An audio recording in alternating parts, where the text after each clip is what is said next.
Deputy Catherine Connolly, please. Mil mágad I ceann córa agus fáilsím raibh an deis conse sa díospóireach seo agus sílam gur a bheith seo an bille seo an bille is tábhachtaí a chuirimiid tríd an dáil seo. Ní léon amhras orm faoi sin agus tá gá le lesia níos láidere chuna chinú go ndéanaí an réaltas seo agus cibé cén réaltas sa todhchaí bart de réir arm ríthair because níl fáca agan ach fuinneog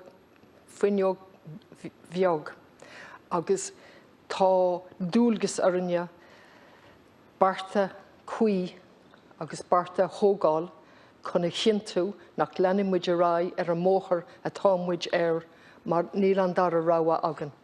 Tá molla tilse ag an páirtí glas gan dát ach ní mór dún an ceiste chur cad atá déanta roimhe seo chun an pointe seo a threachans. Agus ba bhaitlim goil siar ar sin, ba bhaitlim aitheantas a thuirt don réaltas seo a go háirid an páirtí glas ach na factas a tháinig roimhe seo an dochar atá déanta don éráid agus freisin an todhchaí atá ag teastáil go géarhain. I welcome the opportunity. Sometimes I stand here and I complain that I don't have enough time. I have plenty of time today and I welcome that. I welcome the bill. I think it's one of the most important pieces of legislation that we will put through the Dáil. I have absolutely no doubt about that. I do think it will need further amendments and strong amendments, and I might come back to that, bearing in mind the judgment last year on the 31st of July by the Supreme Court unanimously that the mitigation plan was vague, amongst other criticisms. It's one of the reasons why we're here. So I asked myself, where have we come from? What is the background to this bill today that we're putting through the Dáil?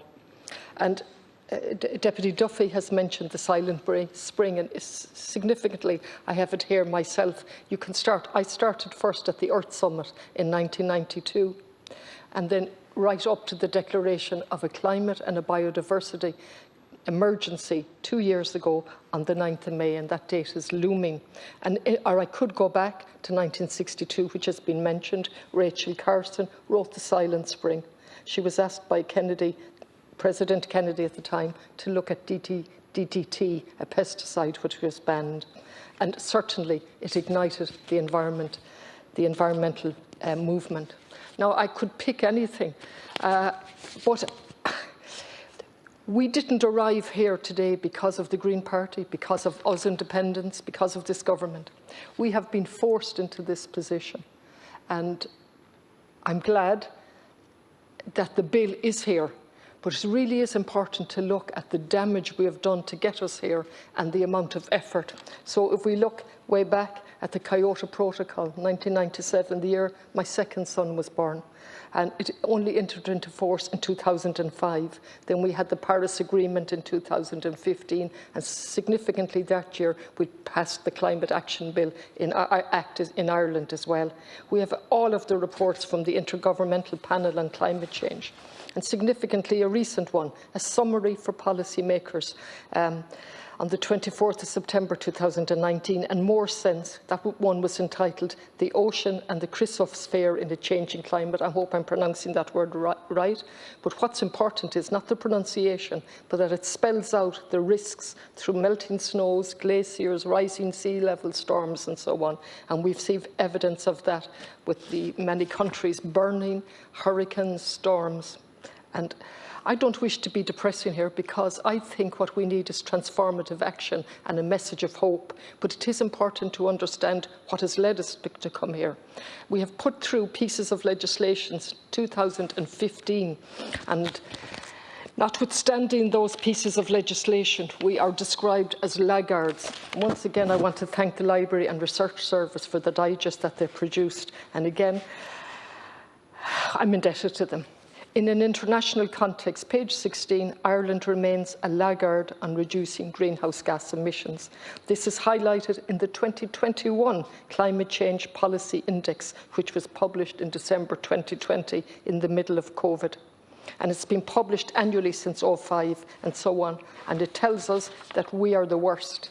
That notes that for greenhouse gas emissions, Ireland, which should be leading the way because we have all the natural advantages of a small island, Ireland, Cyprus and Estonia distinguished themselves and ourselves by being the worst performing EU countries. And further down, Ireland exceeded its annual binding limits in 16, 17 and 18 and so on. And we had the recent one for last year. Where am I going with this? Every single step has been forced by those reports, by people on the ground and by the children of this country and the world who asked us, please take action for our sakes in the future and our children's children. And the latest consequent and repeated failures to meet set targets in relation to reducing our emissions. The latest report, to bring it up to date, from the International Energy Agency, they predicted that emissions will rise 33 billion tonnes in 2021, the largest single increase in over a decade. And then we had a Climate Action Committee, and they produced a report, and then we have had the Supreme Court judgment. And we often give out about the judges here, and it's ironic that they have been the most vocal in terms of our environment, in my experience, culminating with this judgment on the last day of July last year. And Mr. Justice Clark delivered the unanimous verdict on behalf of the other six judges. And given that I've time, I'm going to actually read some of that out for the benefit of people who might be tuned in or tune in later. He said it is important to emphasise that these proceedings are concerned with whether the Government of Ireland has acted unlawfully and in breach of the rights in the manner in which it has adopted a statutory plan for tackling climate change. He subsequently holds that we did act illegally. He pointed out that the overriding requirement of a national mitigation plan is that it must, in accordance with Section 4.2a, specify the manner in which it is proposed to achieve the national transition objective. And he goes on to a low-carbon, climate-resilient and environmentally sustainable economy. This is not the Green Party. This is not the Independents. This is the Supreme Court of this country telling us that the overriding requirement of a compliant plan is that it specifies how the objective is to be achieved. And he goes on, the public are entitled to know how it is that the government, whatever the government of the day is, intends to meet the national transition objective. The key point, and this is the key point, is that the public are entitled under the legislation to know what the plan is with some reasonable degree of specificity.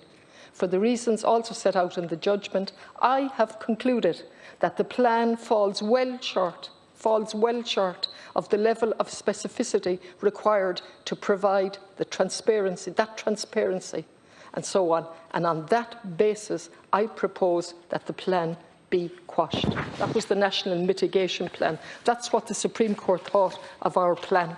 And so we're here today with, as I said, the most important bill, and hopefully when it becomes legislation it will be even stronger. And I mentioned the Supreme Court in detail because I'm going to go to some of the good things in the plan, but there are also some very, very obvious gaps and also sections that leave open interpretation. So there's no certainty. And I think if we've learned anything from the Supreme Court judgment, it's let the committee go back and look at this. Let's take on board Professor Sweeney's letter to you and the other academics who have written to you to talk about welcoming the 51%, but pointing out that there's absolutely, it's ambiguous, the 7% year on year that's not now in the bill, and how that will be achieved and what is the cumulative effect of that. Now, I'm no expert in this area, but I'm well able to read a letter and the concerns raised in that letter, and they should be dealt with at the committee stage in relation to Professor Sweeney's concerns and his colleagues' concerns at the very least. I just go on to the, in case of the time, the Advisory Council. I welcome that you're strengthening that. I welcome that you're extending its membership.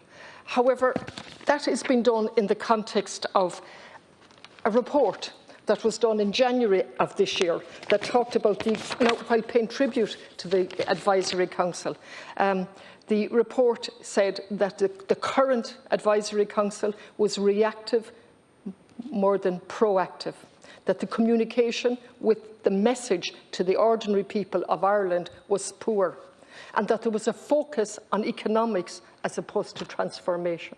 Now, I hasten to add that Professor Fitzgerald took this on the chin and didn't disagree with it. I have to welcome that.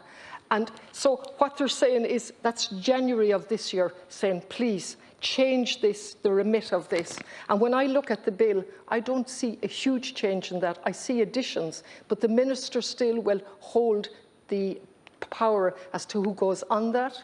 The lack of gender representation was appalling. The proposed lack of anybody from the environment or from public health is simply unacceptable. If we've learned anything from the pandemic and from Dr. Ryan, who's quoted regularly in here, it's that public health is very important in fighting any pandemic and to be ready for it. Also, he said that we're pushing nature to its absolute limits. And I'm making the connection here now on the record of the connection between this pandemic and what we've done to nature and the environment and future pandemics. So the solution has to be transformative. And if you're seriously saying that this is transformative, you'll have my 100% support. I have serious doubts about that in relation to Fine Gael and Fianna Fáil. There has to be a transformative action so that we cannot go back to the way we were. We have to find a different lifestyle. Again, to quote Dr. Ryan, we can't have the pursuit of profit for profit's sake. And that's what we have done. We have development for development's sake, and none of it related to sustainability. That's the message that we need to get from COVID-19 and from this bill. We have no choice. We have lived our lives. We have some time left in our lives, but we're talking about future generations who will be faced with just absolutely climatic chaos. And of course, the poorer will always suffer. And we know that. And just transition is barely covered in this bill.